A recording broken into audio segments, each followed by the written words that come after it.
The organization representing African countries has demanded that U.S. President Donald Trump apologize after he reportedly called nations on the continent shitholes. The group's mission in Washington, D.C. expressed its shock, dismay, and outrage and said the Trump administration misunderstood Africans. The U.S. leader made the alleged remark in a Thursday meeting on immigration. But Mr. Trump has denied using the language reported. He has been backed by 2 Republicans who were at the White House meeting, but Democratic Senator Dick Durbin said Mr. Trump called African countries shitholes several times and used racist language. On Friday, Mr. Trump tweeted that his language he used at the private meeting with lawmakers to discuss immigration legislation had been tough. But he added that the words attributed to him were not the language used. It said the remarks dishonor the celebrated American creed and respect for diversity and human dignity. It added, while expressing our shock, dismay, and outrage, the African Union strongly believes that there is a huge misunderstanding of the African continent and its people by the current administration. There is a serious need for dialogue between the U.S. administration and the African countries. The Pan-African grouping represents 55 member states throughout the continent. It succeeded the Organization of African Unity, which originated in the decolonization struggles of the early 1960s, in 2002.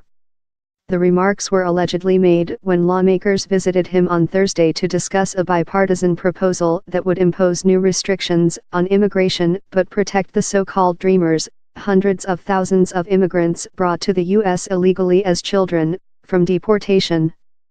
Mr. Trump was said to have told them that instead of granting temporary residency to citizens of countries hit by natural disasters, war, or epidemics, the U.S. should instead be taking in migrants from countries like Norway. Why are we having all these people from shithole countries come here? The Washington Post quoted him as saying.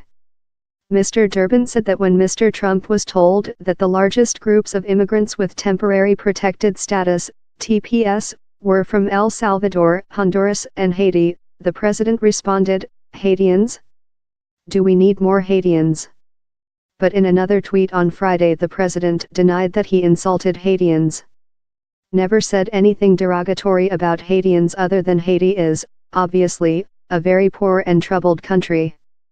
Never said take them out. Made up by Dems. I have a wonderful relationship with Haitians. Probably should record future meetings, unfortunately, no trust. End of Twitter post by @RealDonaldTrump. Many U.S. media outlets reported the comments on Thursday, quoting witnesses or people briefed on the meeting. The White House did not deny them. Hang in there, Mr. President, @RealDonaldTrump. If those countries aren't as you described, Democrats should be happy to deport criminal aliens back to them. And end number anchor babies, too. End of Twitter post by @SteveKingI. The anniversary of the devastating earthquake 8 years ago is a day to remember the tragedy, honor the resilient people of Haiti, and affirm America's commitment to helping our neighbors. Instead, we're subjected to Trump's ignorant, racist views of anyone who doesn't look like him. End of Twitter post by @Hillary Clinton. Another Republican senator who was there, Lindsey Graham, did not deny the comments were made. Following comments by the president, I said my piece directly to him yesterday. The president and all those attending the meeting know what I said and how I feel, he said.